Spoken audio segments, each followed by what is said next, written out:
Welcome to session 2, the final session of the 5-day Multicultural Women's Conference.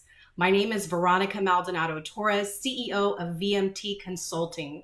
We want to thank you for joining us each evening and bringing your energy, your engagement, and your interest in celebrating multicultural women.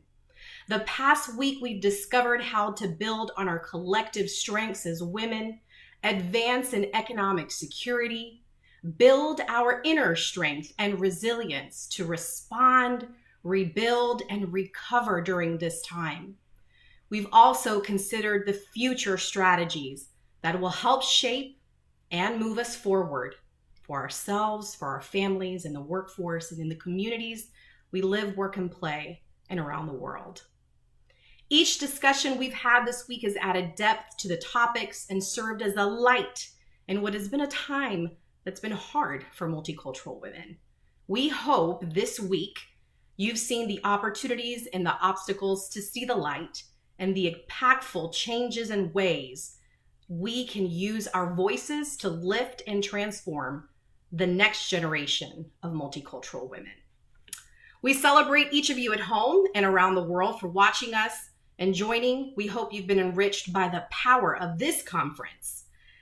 So speaking of power, before we begin our final segment, I want to recognize the steering committee who made this week possible.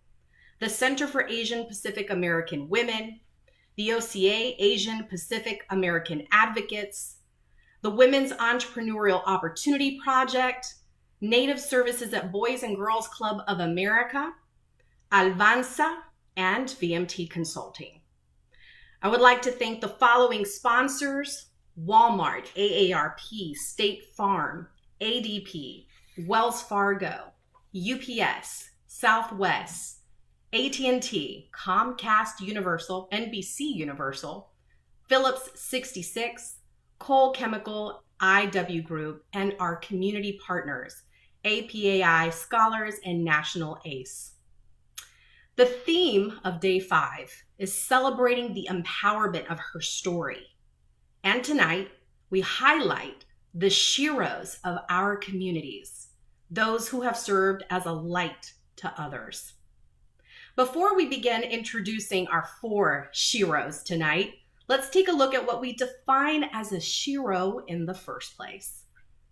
A sHERO is a female hero, a woman that displays strong, heroic traits. She is fearless. She is a warrior. She's cool under pressure, and she's triumphant over her circumstances. A sHERO is a woman of any age, color, nationality, geographic location. She is an active giver, an example of what is possible, and the brilliant light and hope and inspiration to people of all ages. A role model, a woman you look up to, a woman you strive to be. This is a woman you can trust, and we believe that sHEROs are women that have been through extraordinary experiences and have proven to be sHEROic in this effort. sHEROs are victors and not victims. So, tonight's first sHERO is Marisa Hamamoto. Let's check out a quick video.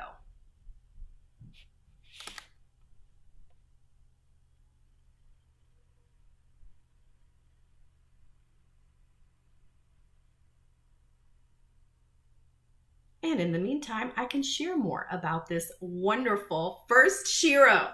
Okay, named as one of 9 women leaders reimagining sport by Adidas, seen on NBC Today and ABC, Good Morning America, Marisa is a stroke survivor and founder of Infinite Flow, a nonprofit dance company composed of dancers with and without disabilities.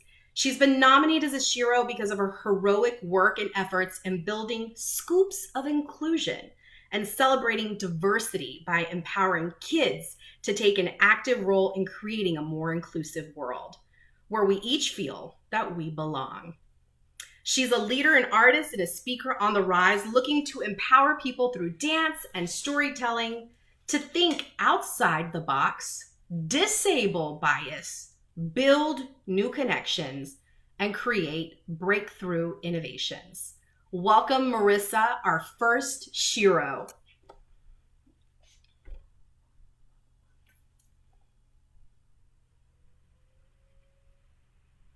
Okay. Welcome, Marisa. There we go. Okay, sorry, technical difficulties. Hello, everyone. Nice to be here. Thank you so much for having me. Veronica, would you like me to play the video on my end? Would that help? Sure, absolutely. Okay. Yeah, I think my work is much better seen than talked about. So here we go. It's a beautiful display. We'd love to see it. Okay. Would you mind letting me share my screen? Sure. Let's see, Miss J. Okay, there we go. Okay, so I'll just show a minute of this video.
Well, thank you so much for, watching my video. Thank you. Yes, and I just wanted to say thank you so much for having me. I did have an opportunity to chime in on a couple sessions this week, and I really love the diversity and and also just coming together in solidarity between different cultures, different colors, and it was really great to kind of see everyone uplift each other. So I'm just very honored to be here today. So thank you so much for having me.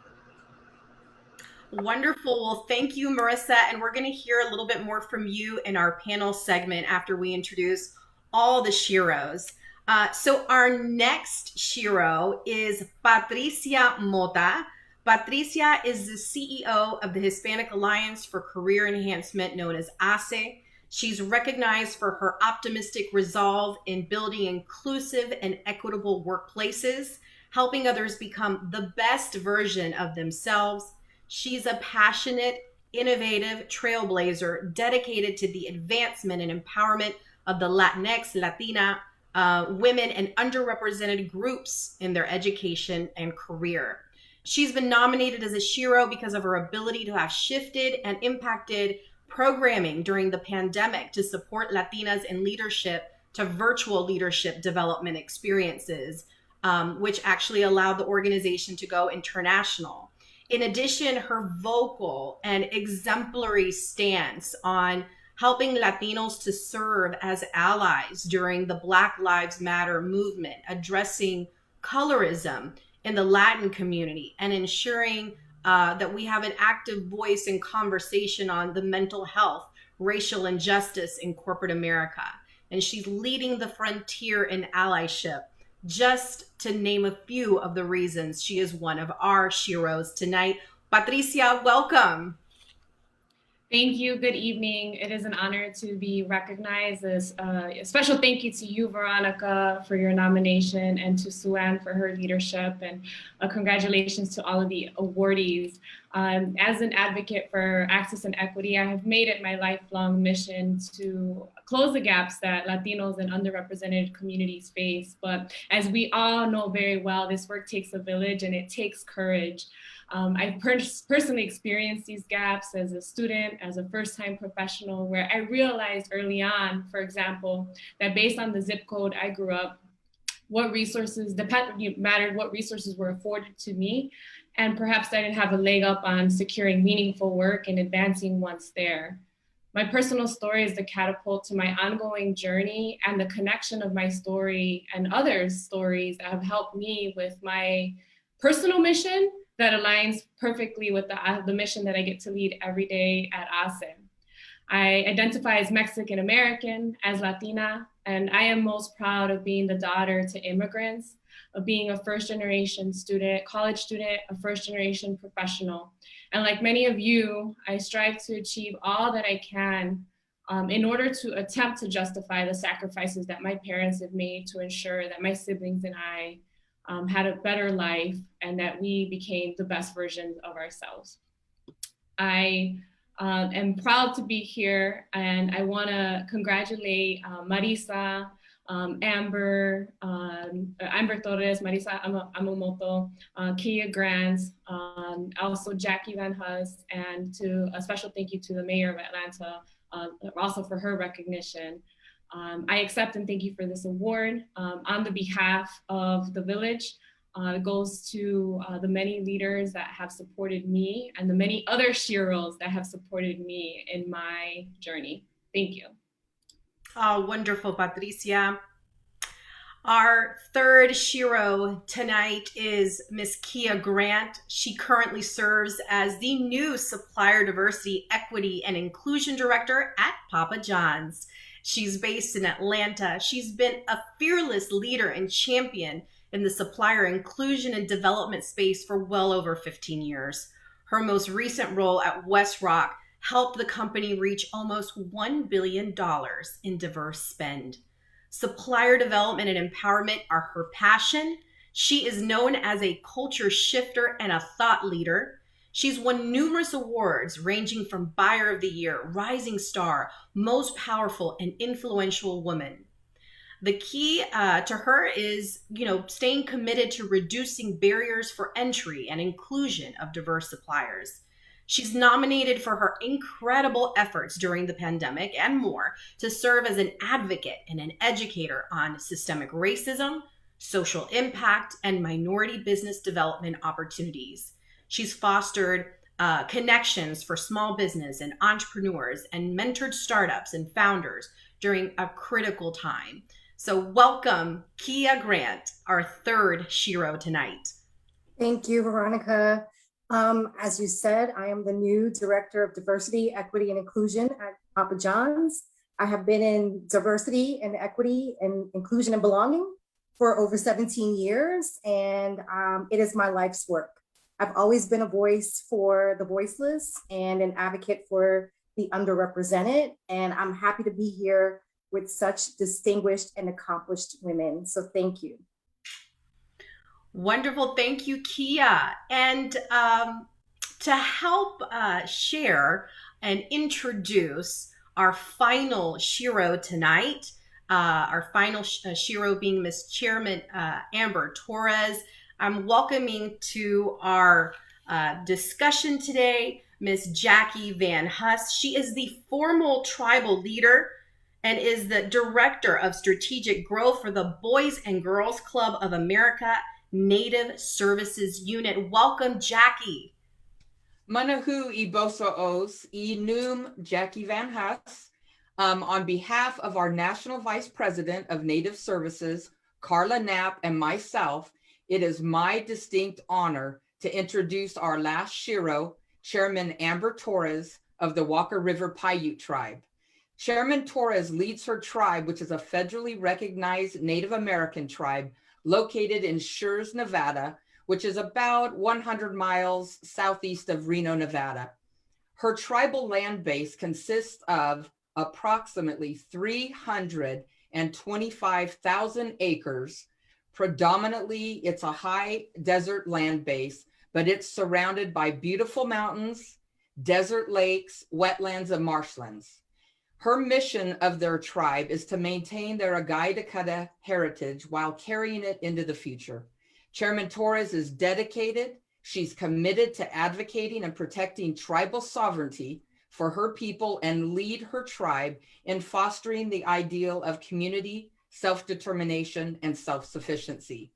I, like Chairman Torres, was a tribal leader when I first met her. We immediately bonded over what it was like to be a woman tribal leader in Indian country, trying to meet the needs of your entire tribal community while at the same time maintain a personal life. It's a balancing act some of us know all too well that very few can master, but Chairman Torres is a master of that. And there isn't a challenge too big or too small that she cannot tackle. She is an intergenerational leader. During the pandemic, she was always out there on the front lines, making sure that her tribal elders were taken care of, making sure that they had their medicine, they had food, they had basic necessities, and especially just a conversation. Knowing that our future generation is our most precious resource, she was very instrumental in the establishment of her tribe's Boys and Girls Club of Agai, Dakota to Wamavi, Nobi, for all of her tribal youth to guarantee that they have a bright future. Chairman Torres is also known in Indian country as one of the very determined and persistent women leaders. She was and is a strong advocate and speaker for missing and murdered Indigenous women, as well as the Violence Against Women's Act, and was an instrumental voice in Indian country for the passage of both of these bills in Congress. So please help me by giving a warm, multicultural women welcome to my friend, SHERO Chairman Amber Torres. Yes, thank you so much. I'm completely moved at this point, but Keisha Tabino, me, Amber Torres, Minania na Agarikara Poinabi na Agaigwe. So good afternoon, everyone. My name is Amber Torres. I'm the chairman for the Walker River Paiute tribe here in SHEROs, Nevada.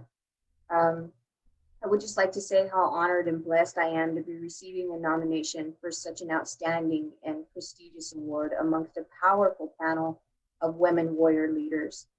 You all exhibit SHERO characteristics in all that you do every day for people across the nation.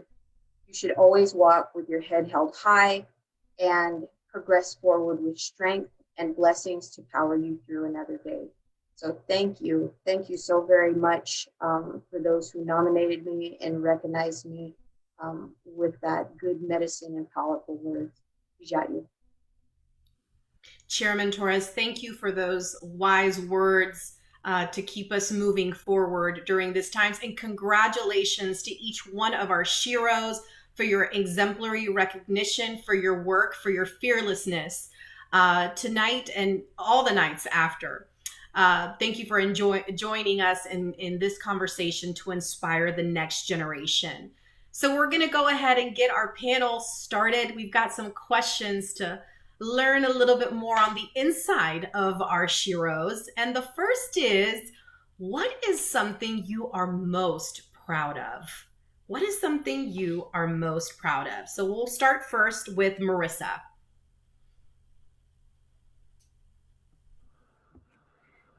Okay, sorry, I was muted here.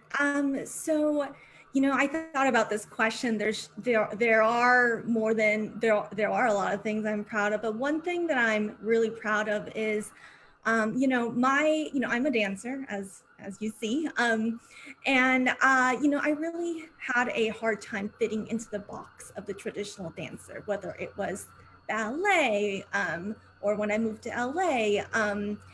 I never fit the mold of the Hollywood dancer. I got told on multiple occasions that we don't need Asian ballroom dancers.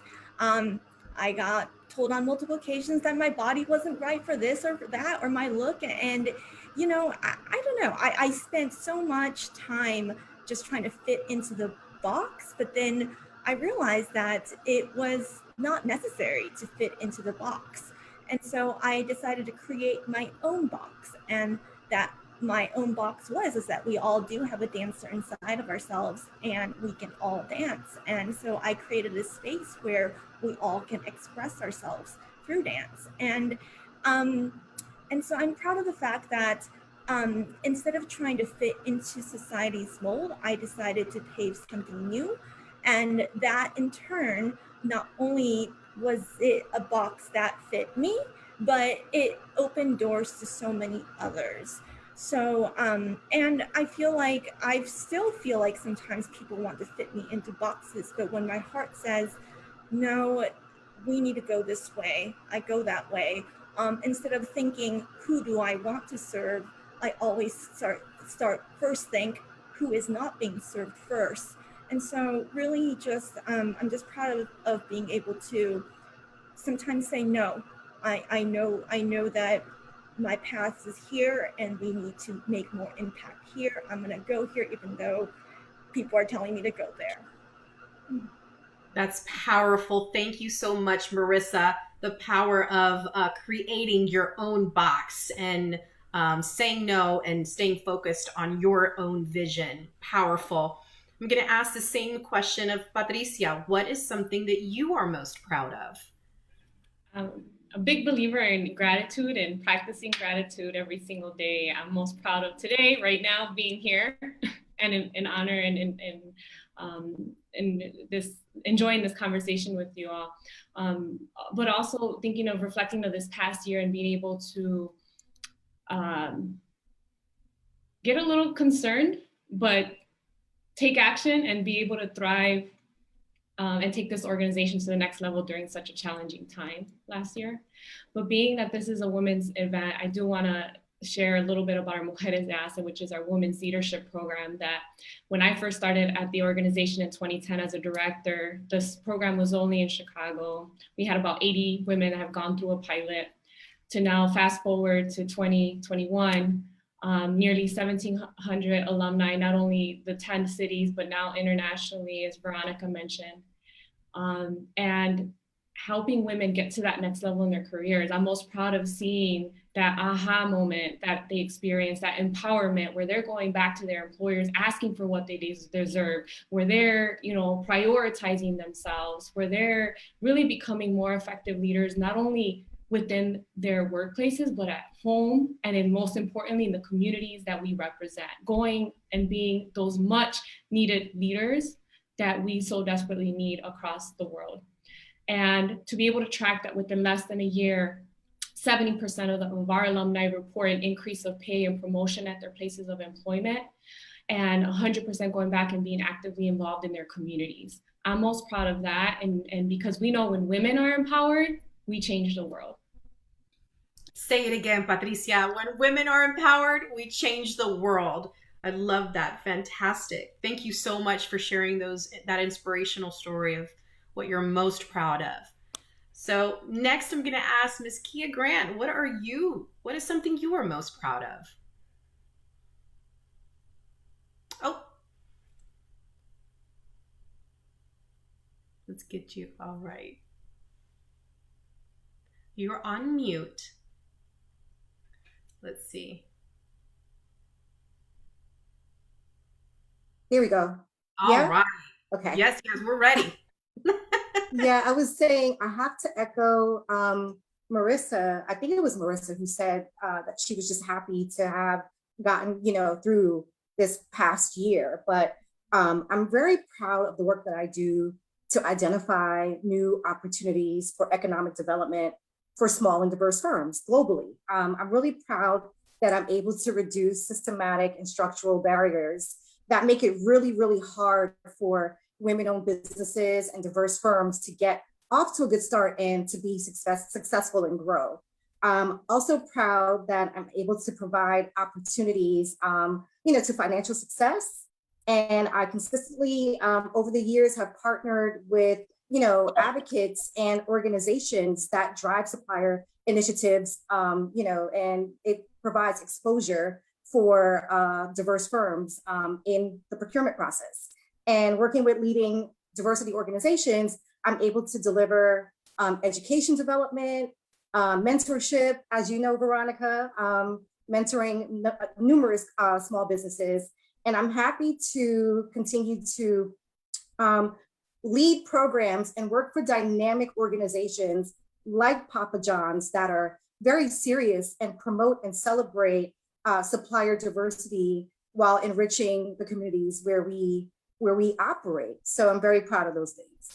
Wonderful, Kia. You've said a lot, and you're very passionate about all those topics you've brought to the table. Thank you for sharing what you're most proud of at a time that I think it's very important to take a look at that economic access and opportunity.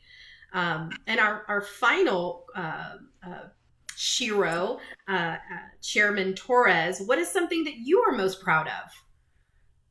Well, again, like the rest of the panel, there's so many things that we could highlight and address, you know, in the number of years that have been before us. But I think the thing that I'm most proud of is our tribe's fast acting response and preparation for our community's health during COVID-19 by exercising our sovereignty and taking preventative measures for the safety of our people.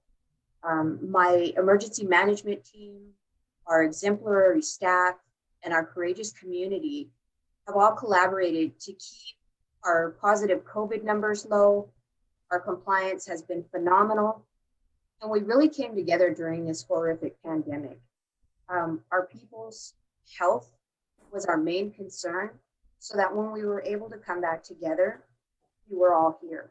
And I think, again, it brought us together as community. We all showed that care and that compassion, and really, again, just pulled together as community. And so, you know, I would say that that would probably be my most shining moment, as to really show as Native people who we are, and not just our own community, but shared a lot of our best practices and shared our wealth and knowledge with all of our surrounding tribes across the nation. So thank you for that question. Thank you, Chairman Torres. Thank you for your servant leadership and resiliency in a difficult time. So we're going to go to our next question. And our next question is, we believe that SHEROs are women that have been through extraordinary experiences and have proven to be heroic. Can you share more about your story? And we'll start off with Kia. Oh, yeah. Can you hear me? Yes. Okay. We can hear you, Kia. I was like, I'm not putting my microphone on mute this time. It's gonna stay off. Okay. So there's a quote that I think really captures my passion for the deep work that I do, promoting diversity. And it goes something like, a good objective of leadership is to help those who are doing poorly to do well, and then to help those who are doing well to do even better. And to know me is to know that I have an endless passion and personal commitment to doing my job and to doing my part to promote diversity through service. So for me, my passions, putting my passions into action is how I'm absolutely wired. I am driven always to find new ways to positively impact individuals, companies that I mentor, organizations that I am a leader of, and to contribute to the increase of the community and the common good. I'm in alignment with my true purpose, and that's civic engagement. So for 20 years, I've been actively engaged in my community, through my sorority and other organizations that I'm extremely active in. And I'm working to advance causes that are absolutely near and dear to my heart, especially causes that involve women. So wherever I am, I consider myself an alchemist, because I want to ensure that where I leave things that better than when I found them. So definitely an alchemist. And I've been successful with implementing diversity programs and having them be super duper successful. So I feel motivated and successful when those things around me are successful and people around me are empowered. Oh, Kia, so beautifully said. I think Papa John's made a good decision of bringing you on board. Wow. Love it. The Alchemist. Beautiful. We're going to go next to Chairman Torres. Share with us more about your story. Thank you for the opportunity to kind of share where I come from in my role. So in 2010, I ran for council to fill a position. And the biggest thing is, I was, due to the healthcare that our people were receiving at that time, our Native American people, I really felt in my heart that, it was my passion to run and make a difference in our healthcare industry, in our field here, and the services that were being provided to our people. The biggest thing is that we were receiving federal funding through an agency that we call Indian Health Service, and it's severely lacking. The funds are completely inadequate for the needs of the people. And so our people were bleeding, blind, and dying, and not receiving the adequate care nor the proper funding to service the people and elevate the healthcare status of Native American nations across the world. So at that time, like I said, I put my name in and I was selected, and that was back in 2010. And again, my advocacy has just been there ever since. Now I'm an old lady now, but the biggest thing is that, I've worked very hard at the table to dedicate my time and attention to this. I sit on several national committees regarding health, food security, and also the proper funding of our federal trust and treaty responsibilities from the federal government. And the biggest thing is that we need to make sure that our voices and our issues are heard at the table. And the biggest thing is that I absolutely am honored and thrilled to be able to represent our Native American people. And so with that, I think that's kind of more or less my story. As I saw the healthcare atrocities that our people were having to experience, I feel like our ancestors paid in full for these services long ago. And again, it's a trust and treaty responsibility that needs to be taken care of by the federal government. And I will not stop until I see that day happen. So again, just continuing to advocate on the best behalf of all of our Native American people, not just mine. Thank you for that conviction. You can hear the conviction and strength of making that a reality. Thank you, Chairman Torres, for sharing a part of your heroic story significantly and especially during this time. I believe, Marisa, you are next to share your heroic, extraordinary experience and story.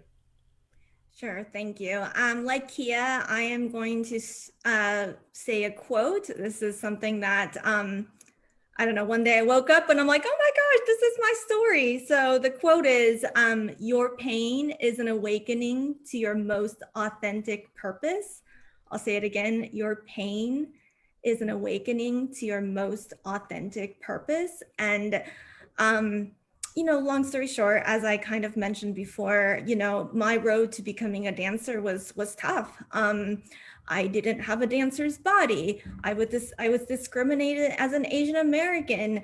I was sexually assaulted by one of my ballet teachers at the age of 19, who also didn't believe in me. I had a stroke that temporarily paralyzed me from the neck down. And when I refound myself as a dancer again, I'm going through a lot of rejection all over again and again. And when I asked myself, why am I going through all this? Or like even today, I'm like, why did I have to go through all this? And it was really so that I can go through all these pains so that I can serve others. And as much as it's awkward to say that, as a result of a lot of the traumas and challenges that I've gone through, I am able to empathize with other people's pain. When things are not right, when people are treated wrongly, I can empathize with that, and I just can't help it but put myself into that space to serve. And so in my case, my pain was a lot of it was around my identity as a dancer. And so now I'm in this place to help others find their dancer, and dancer not just as a dancer that dances, but also really be their true authentic selves.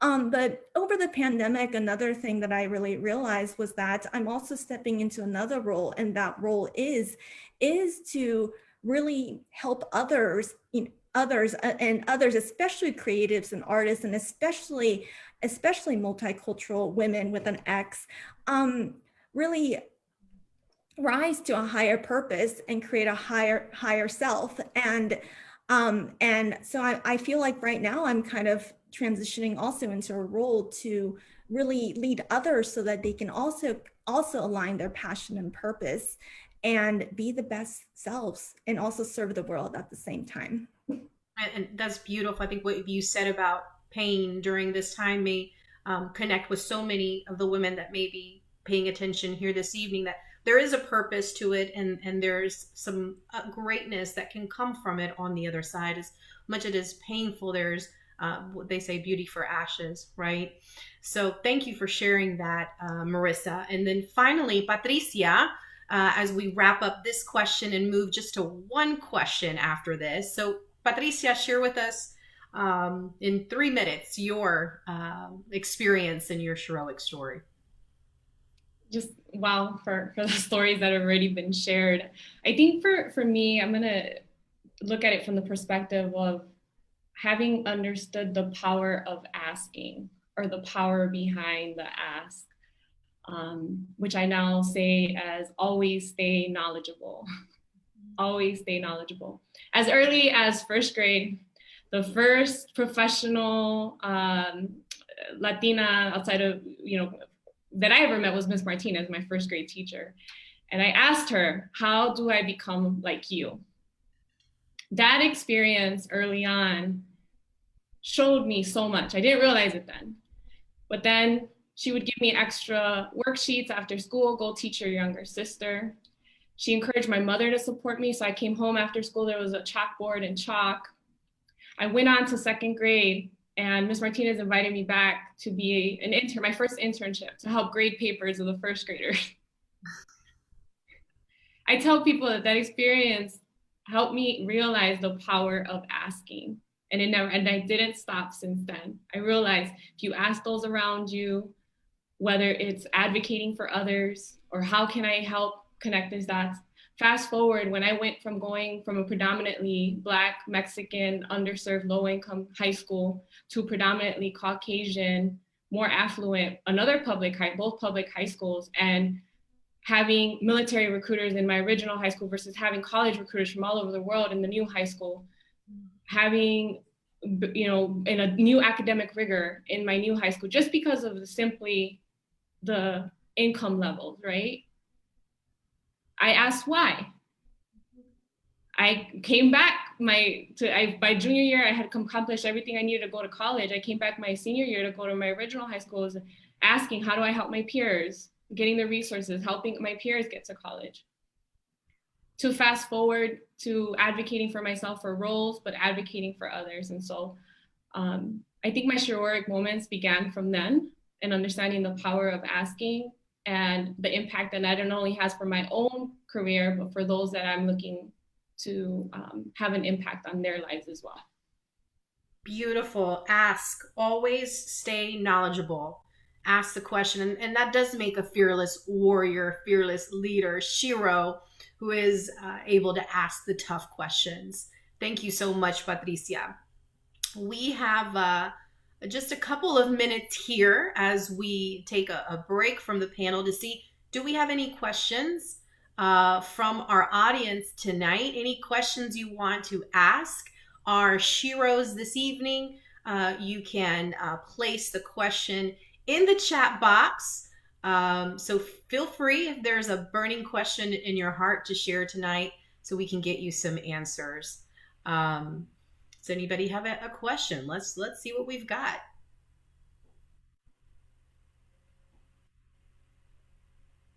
Okay. Well, maybe we will have some questions coming later on, because we do have another Q&A opportunity. So as we're going through our panel and chatting with our Sheroes tonight, and you've got a question, make sure you bring it up at the next stop. We're going to keep on going because you ladies have a lot to share with us tonight that we can learn from. So we're going to move on to our next question. And our next question is A female hero is a woman that displays strong, heroic traits. She is cool under pressure. But was there a time you felt inadequate or not up for the challenge? What were your biggest obstacles or barriers? And what did you need from others to support you? So from this question, I'm going to go straight to Patricia. Oh man. All right. Well, I'll go back to, I've been an ASTA since 2010. I've told, as a director, then my role evolved to leading more of our partnerships and development for the organization. And in October 2014, my predecessor at the time had left, and the board of directors appointed me interim CEO for the organization. It was a scary and exciting time, exciting for the sense of the mission that I wholeheartedly believe in and is my personal mission, but scary in the sense that there was, you know, we always, and especially as women, we want to check all the boxes before we get into that next role or the opportunity. And so I think not having been heavily involved in the P&Ls in my previous role and serving as interim CEO, I had such a huge responsibility. So that was where I felt inadequate at the time. But granted, given the resources that we as an organization, the network that we have, was able to tap into mentors and those that's their skill set to be able to support me during that transition. And ask again, you know, as not being afraid of asking, like, you know, I think sometimes we're hard on ourselves and expecting ourselves to know it all. You know, there's that statistic that says that women won't apply for a job unless they've checked all the boxes, whereas men are more likely to apply if they have 50% of the requirements. And so I think sometimes we're our own, you know, we need to advocate for ourselves. And so that was where I felt was a big obstacle. But again, going behind the power of asking and ensuring that I was getting the help and the resources I need to be able to get into, to be successful in the role first and foremost. But then as I was asked to consider formally going for the role, going through that interview process, and fast forward from October to April 2015, I was formally named the president and CEO, and here we are now going 6 years later, thriving as an organization, impacting the lives of thousands of people across the country. I think, you know, this definitely was an obstacle and a barrier, but I overcame it by asking, right, and getting the right resources together. Thank you, Patricia. That's an inspiring story, I know, for many women to hear today, especially the statistic about, you know, men going for a job when they have 50% of the requirements, and you know, women feel the need to go for every single box. So you've heard it here. Go for it. Thank you, Patricia. Next is Marisa. So Marisa, again, you know, was there a time you felt inadequate? What were your biggest obstacles or barriers, and what did you need from others to support you? There's a lot, and I'll be really honest with you. Yesterday, the last couple days, I actually cried a lot, feeling very inadequate. But one instance that I'll say is, you know, I'm a sexual assault survivor ×3. In addition to surviving a stroke and racism, etc.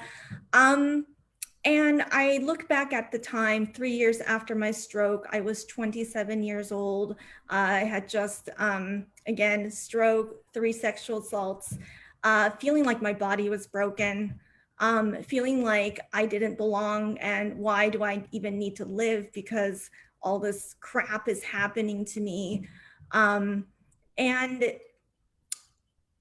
it was a very, very vulnerable time. I didn't know, I mean, I was going through PTSD now thinking about it, but back then I didn't know that a mental illness was real. I was living in Japan, and you know, mental illness is still taboo here in the States. In Japan, it's even more, and across Asia.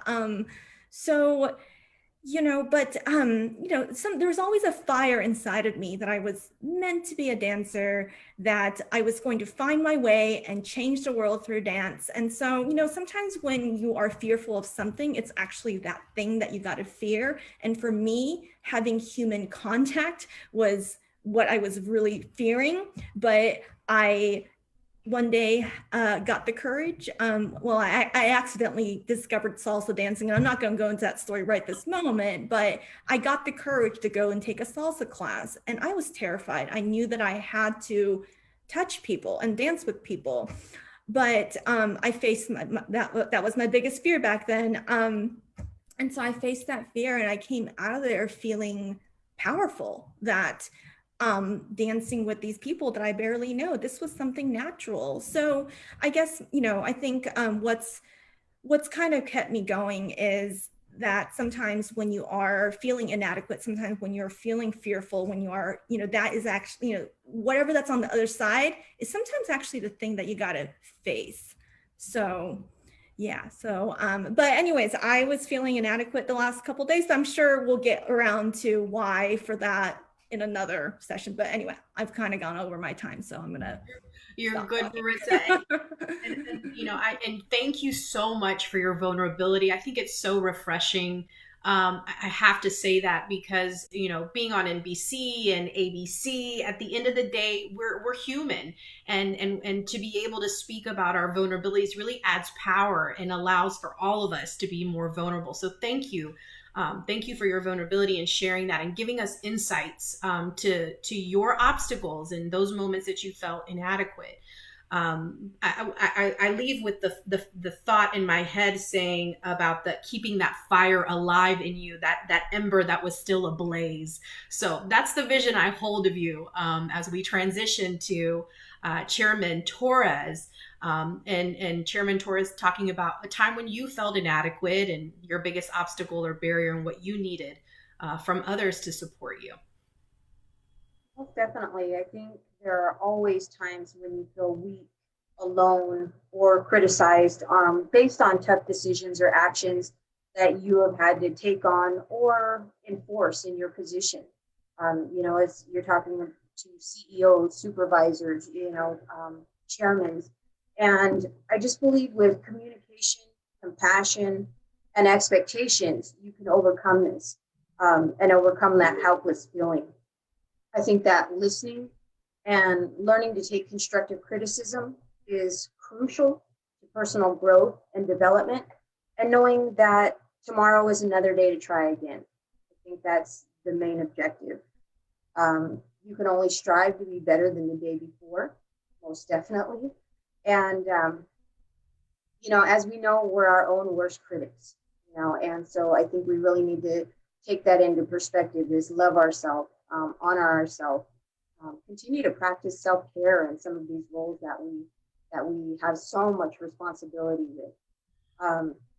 But I feel that also explaining to people that we have to agree to disagree and walk away respecting each other and shaking hands is key to obtaining and continuing support from your constituents or your employees, and those that you need to continue to gain that support from. But I think being fair and honest as well is key.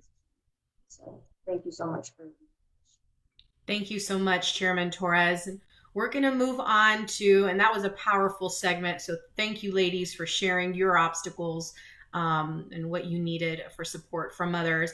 The next question is, what are some important values that have helped you become more successful as you are now? As a role model, many women look up to you. What would you say to inspire the next SHERO? And this question goes first to Amber Torres, Chairman Torres. Caught me off guard there. No, I just think, in Indian country, our grandmas are our mentors, and mine always taught me to always treat others how you want to be treated. I think this is key in any role that you obtain. No matter how successful you become, always remember that you are not above anyone. Always take the time to walk a mile in someone else's shoes. And I think that is absolutely key for me before I judge anybody. I would also say to step outside of your comfort zone and show the world what you have to offer, always. It's always going to be scary, but, like Patricia said, is You never know until you ask or till you take that leap. Always share your good medicine. You know, in Indian country, our people know exactly what that means. You know, share your good medicine, your words, your encouragement, your empowerment, and share your gifts. You know, the biggest thing that I would say is always, always, always remember the hands that raised you and the next 7 generations of powerful women to come. And keep in mind to empower, encourage, and elevate women, whether you know them or not, and always be fierce and confident. Thank you. Thank you so much, Chairman Torres.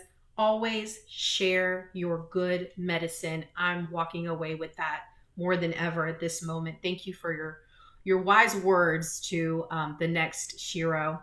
All right, so that same question is gonna go to Patricia Mota.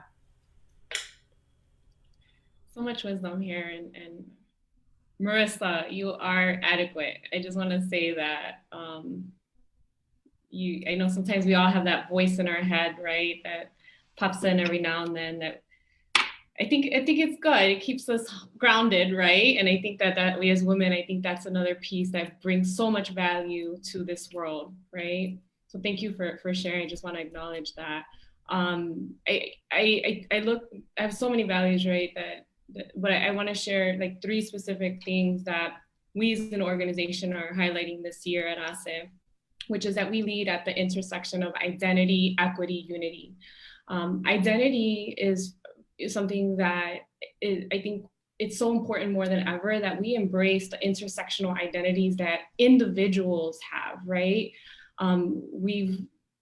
Especially this day and age, like we're so easy to say, all right, this is the Latino community, this is the Black community, and putting us into buckets when it's so important that we embrace the intersectional identities in order to build a truly inclusive workplace, environment, society, right? So embracing that. The equity piece is, again, we have to meet individuals where they are, right? And being open to different perspectives and preferences. And I know things have been heightened, right? In terms of sensitivity, and it's how are we being open to maybe we heard something we don't like, but creating that a moment of education and conversation. And we need that for healing so desperately these days, right? So ensuring that we're meeting individuals where they are. And then the unity piece is around, we need, allyship more than ever, and this is a perfect example, I believe, of us building towards, and I give kudos to the leaders and the organizers behind this to be able to do this, because it's showcasing that, yes, we have differences, but we have many more similarities, right? Our struggles, our pain points. And it's important that we know that no matter how cool and collected an individual may be on the outside, you never know what's going on at home. And that it's going to take each of us to work and meet one another to build and have a better world together, right? So just wanted to share that. Thank you, Patricia. Be open to where people are. And identity, equity, and unity, so powerful. Those 3 words. There's a lot of work for all of us to do in the days ahead towards that healing. So thank you for anchoring us in those words. Next, we're going to go to Kia. Kia, as a role model, many women look up to you. What would you say to inspire the next SHERO? Yeah, I would say be careful who you throw yourself on landmines for.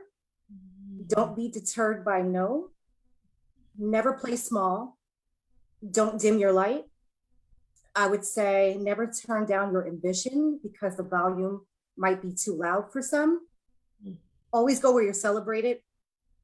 There are strength in tears. Know that you are a goddess and believe that. And always adjust another woman's crown. I'm so glad this is recorded. I think this is going to be a session we're going to replay over and over again and just get these nuggets out. Kia, you said a lot in just a short span of time. And we feel the power of those words. So thank you for inspiring the next SHERO and the current SHEROs, those on the way, those here present. Let's let that seep into our spirit just for a second as we transition to Marisa. Powerful. Thank you. Marisa, as a role model, many women look up to you. What would you say to inspire the next SHERO? It feels, I mean, first of all, it's so awkward. We say many people look up to you.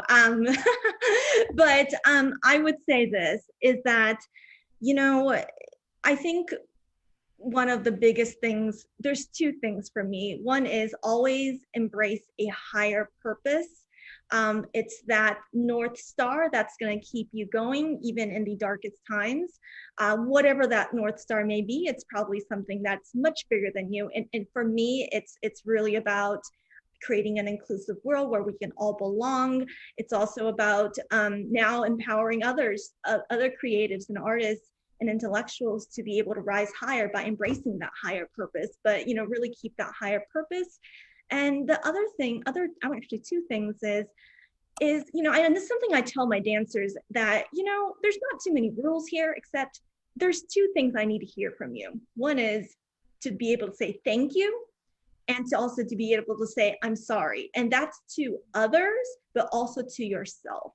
So it's being able to be grateful for each other and the opportunities, but also being grateful for what you have and your qualities and your uniqueness.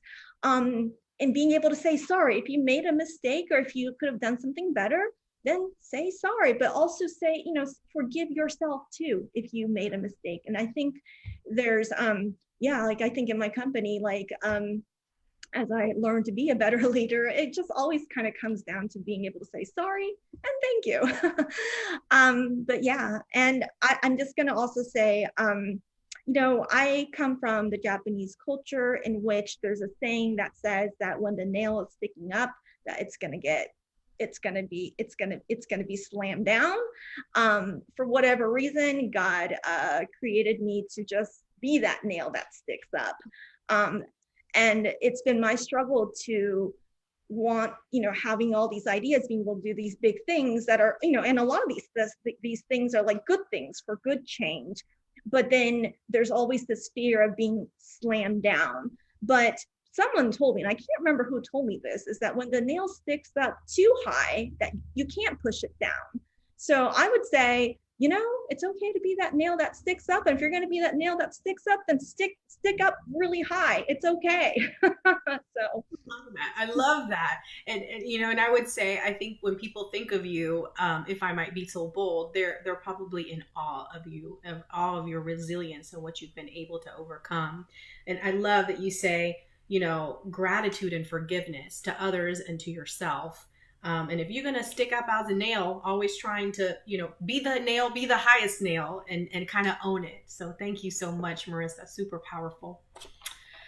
All right. Wow. This has been a great session today. Learning a lot of wisdom here on this final day. I think everybody is gone on this question, if I'm not mistaken. So we're going to go on to our next question. What are some important values that have helped you become more successful as you are now? Yes. Actually, my bad. Hold on one second.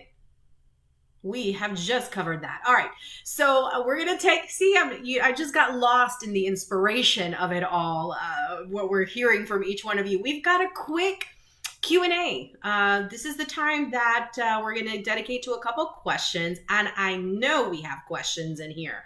So let me scroll up. Let me see what kind of questions we have.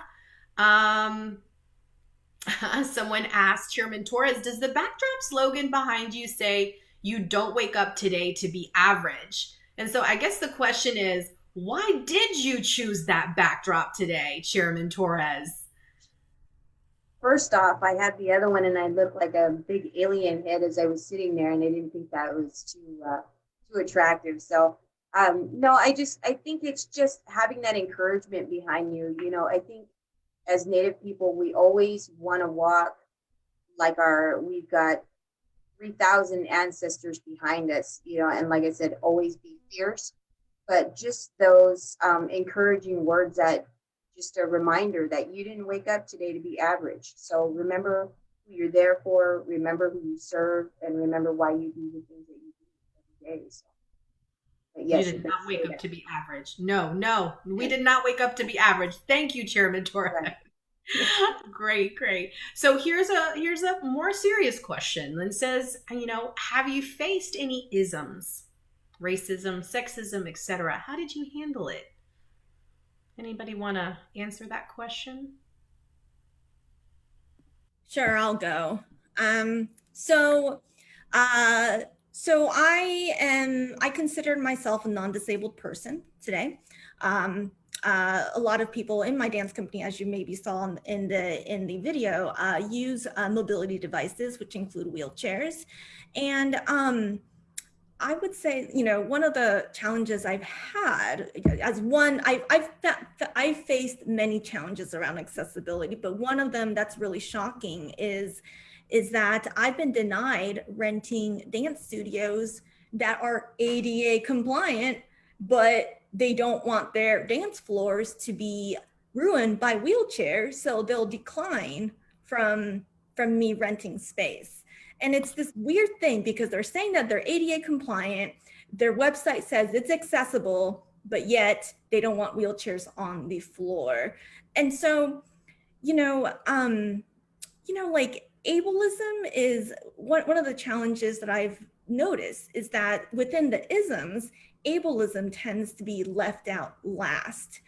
And sometimes I'm in this challenging place where I consider myself an ally, but I'm not sure if that's the right word either, in which I'm more immersed than, let's say, the ally that's maybe an ally to a group. I'm part of the group, but yet sometimes it's like where I want to advocate, but because I don't look disabled, that people don't listen to me. So anyways, I think, yes, sorry, just kind of pulling this all together. My message here is that even within social justice spaces, even within spaces of doing good, oftentimes there's a lack of accessibility or there's a lack of attention to accessibility. So I'm just going to put out a PSA here, and I'm happy to consult, or you can call me or email me if you need if you need some best practices around how to make things accessible and inclusive for people with disabilities, but let's not exclude people with disabilities out of social justice initiatives. Oh, thank you so much, Marisa. You made a very powerful point about the allyship versus, what was it, immersion? You were kind of immersed. I'm having it's like, some people, will label me an ally, but I feel like I'm more involved than an ally. For me, I don't know, when I think about an ally, it's someone that's kind of on the outside working in, but then I'm on the inside, but then, anyways, but I think my point is, we cannot ignore intersectionality, the liberation of all, if one group is if one group is not liberated, then we're all not liberated, period.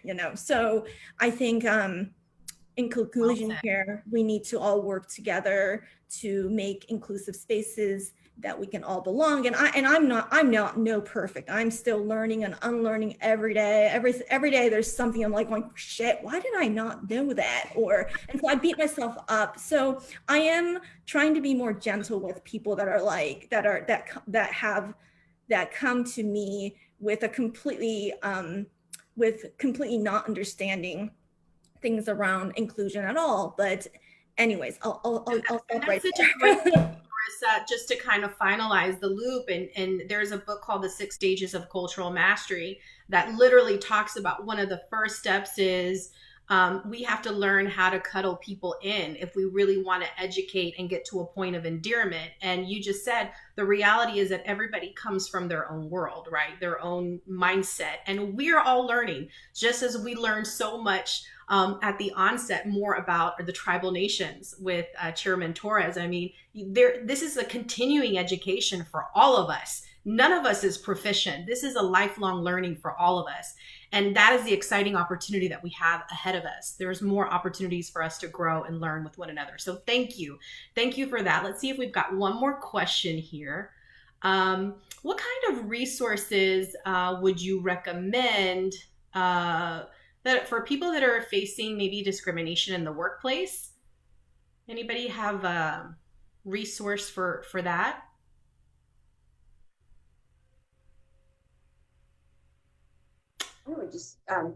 I would just think that, you know, it all depends on what kind of operation you're running. You know, we know that there's a chain of command with, you know, internally our HRs and, you know, supervisors, and ultimately here in our sovereign nation, you know, everything ultimately lies in the hands of the tribal council. But, you know, in the real world, you know, you would go to the EEOC, you know, so, you know, just making sure that they have all the resources that they need to be able to combat whatever issues they're going through. Thank you so much, Chairman Torres. And we've got one last question we're going to finish very quickly. And it's, what has kept you motivated in your low days? What keeps you going? That's a great question. Up for grabs. Yeah, I'll answer. I think it's, and it was mentioned, I think we heard this in everybody's story. It's my why. I make it a point at least once a year, taking a couple days for a week or so, whether it's a solo trip or I just go somewhere by myself, to really reflect on my why, because it is my foundation, especially during the challenging times, to review my journal and why I do the work that I do. And as I mentioned earlier before, is like one of the biggest reasons is I feel it is a personal responsibility to not only become the best version that I can of myself, but to empower others to do the same, to try to justify the sacrifices as immigrants to this country that they did in order for my siblings and I and the next generation to do better, right? So I think reflecting on your why is your foundation it has been for me during the most challenging times. Thank you, Patricia. So we are, let's see here, at the tail end here, we're going to wrap up with final thoughts and parting wisdom from our sHEROs today. Share with us your final thoughts and parting wisdom as we conclude this awesome sHERO highlight of her story and encouraging one another. Kia, any final thoughts or parting wisdom for us today?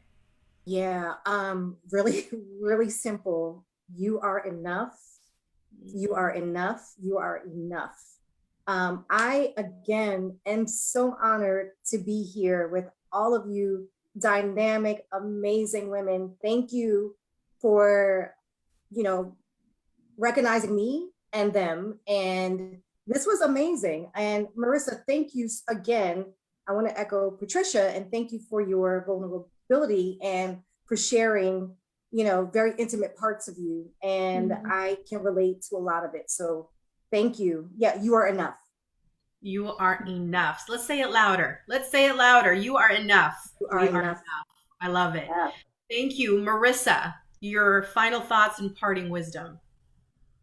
Well, thank you, Kia. I needed to hear that myself. So for me, it really kind of comes down to, I know Patricia, and I think we've all echoed this at some point, in which gratitude, you know, gratitude for yourself, self-care, and I'm just going to also put out there, I recently started doing a lot of meditating, guided meditations, and then I also started creating my own meditations, and I just published one. So if you look up my name, Marisa Hamamoto, world peace starts with inner peace. There's a meditation that I created that I feel like a lot of the messages that came out today, yeah, but on YouTube. So just wanted to put that out there. I'm just, because this is the last time I'm going to speak.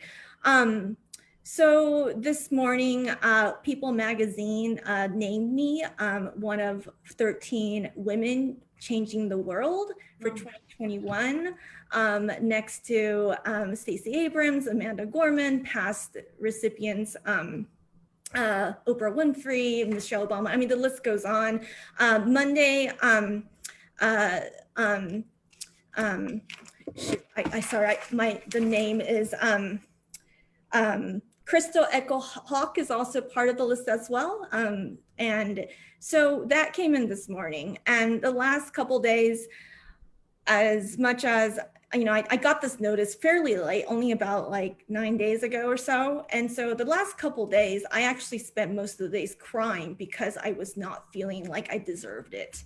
And also I had a panic attack this morning. And so Sue-Ann, there's a couple I called you a couple times because I was in a panic mode, but I will say that I really, really appreciate this time to be able to share. And this actually reminded me that we as women need to come together and have these conversations, because it's through these conversations and through these connections that we feel the belonging. You know, it's one thing to meditate and try to take in the belonging, but it's also where we also want to be actively creating spaces of belonging. So I just want to say thank you for this.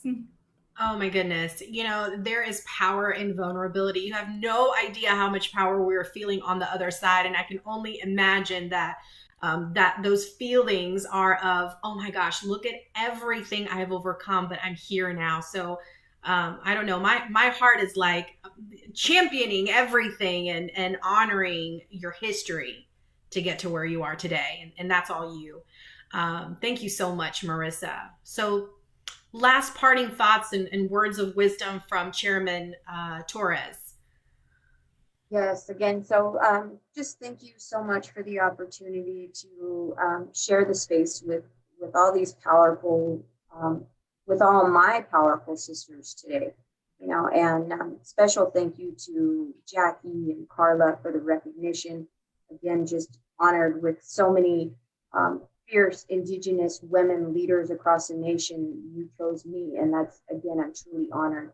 But to also showcase the good medicine, like we talked about, my traditions and my values that were passed on to me by the amazing women in my life thus far.